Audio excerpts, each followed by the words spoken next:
and final lesson on circles. I know you guys are going to miss this. So what we're doing today is we're not only talking about circles, but we're talking more specifically about arcs, okay, and how they relate to angles within circles. So before we get started on the problems, we're going to have to go through some vocab, okay, just because we're not going to understand the problems if we don't know the vocab. Okay, so I'm going to be going back and forth from this to a blank page, so you might want to find somewhere to write with, and do these quick vocab examples with me. Okay, so what we're going to talk about today, okay, is our arcs. Okay, and arcs consist of 2 points on a circle and everything between them. Okay, so what that means is if I have a circle here, okay, actually I don't want that. I'm erasing it. I don't want this circle. I don't want to. Alright, let's go with a different circle here. Something that will be easier for me to color over. What color do I want to use? Let's use green. Green will be a good circle. Okay, so let's say I have this circle. Okay, an arc is any 2 points that are on the circle. So if I wanted to draw arc AB, okay, that's how you write the name of an arc, okay, of a minor arc, and there's 2 types of arcs, minor and major arcs, and we'll talk more about those in a second. But if I want to draw arc AB, okay, if this was A and this was B, okay, this right here, this entire part of the circle would be what we call arc AB. Now all year we've been talking about how angles have degree measurements, but so do arcs, okay? An entire circle is considered 360 degrees, alright, so this arc measurement would be part of 360 degrees, okay? And we're going to talk more about how to calculate the degree of arcs based on angles within the circle here in a little bit, okay? Now the central angle, okay, the central angle is an angle whose vertex is at the center of the circle and endpoints are at the ends of the arc. Okay, so if I wanted to, let's say this was my circle and this was the center of the circle was P, this right here would be what we call a central angle because the vertex, okay, the vertex is at the center of the circle. Okay, now let's talk a little bit about how arc measurement, okay, arc measurement is equal to the measure of the central angle, alright, so if I were to tell you that this angle measurement right here was 48 degrees, okay, that means that the measurement of arc AB would also be equal to 48 degrees. Okay? Now, here's where I mentioned this a second ago. We have 2 types of arcs, minor arcs and major arcs. Okay? Minor arcs are arcs that have a measure that's less than 180 degrees. So if I were to look at this circle, AB would be considered a minor arc. Okay? Let's draw another circle over here. Okay? If I have another circle and I were to draw an arc that looked like this, okay, so this arc goes almost all the way around the circle, alright, that would be what we call a major arc because it's greater, this arc is greater than 180 degrees. Well, how do we know it's greater than 180 degrees? Because it looks to me like it's bigger than a semicircle, right?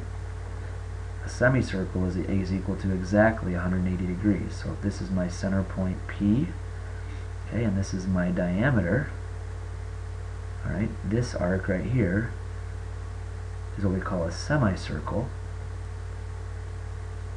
and that's equal to 180 degrees. Since this is bigger than a semicircle, that would be what we call a major arc.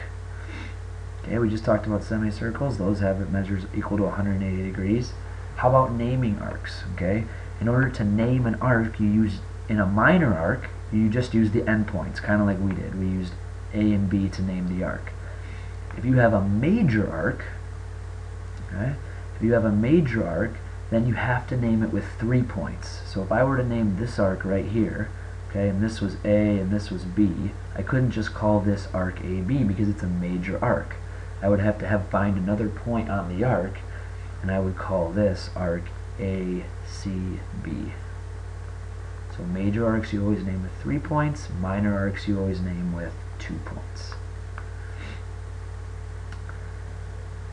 Alright, we're going to talk about how to find angle measurements now, okay? And what we're going to be using are these angle arc formulas. So find this part in your vocab, okay? And we're going to be referring back to this here throughout this session. Alright, here's what I want you to do. I want you to go down to these problems here. Now, all these little white boxes here, those are typos. That should be arc AB, arc CD, arc FG, arc AC, arc RU, arc EF. Oh, one more, arc WR. Okay, so this one says given that AB, okay, so this measurement of our arc here is equal to 62 degrees. Find the measure of angle O. Well, remember what we talked about a second ago. Angle O is what we call a central angle. Okay? And a central angle is always equal to the measurement of the arc. Okay? If you go back to our vocab list, alright, it says it right here. Central angle equals measurement of the arc. Very important. Okay? Central angle is equal to measurement of the arc. So if I know in this problem here, if I know that the measurement of this arc, of arc AB, is 62, alright, that means that the measurement of angle O, my central angle, is also 62 degrees. Okay? The most important question that you're going to ask, we're only going to do these 6 problems right now, the most important question that you're going to ask in these 6 problems is this: where is the angle? Where is the angle? If the angle is in the center, like here, the central angle, then it's equal to the measurement of the arc. Okay? However, notice in number 2 is a little bit different. Okay? It tells us that CD, okay, so arc CD is equal to 100 degrees, and arc FG is equal to 30 degrees. Find the measurement of angle CED. Alright, so we're going to ask our important question: where is the angle? Is it in the center of the circle? Is it on the inside of the circle? Is it on the outside of the circle? Or is it on the circle? Okay, is it in the center, inside, outside, or on the circle? In this case, our angle here, the vertex, if you notice, the vertex is inside the circle. Okay, it's not in the center. There's the center, but it is inside the circle. Okay, so if you go back up to our vocab and look here, anytime it's on the inside of the circle, we call that an interior angle. Okay, anytime it's on the circle, that's called an inscribed angle. And anytime it's on the outside of the circle, we call that an exterior angle. Alright, so for our purposes here in problem 2, that is an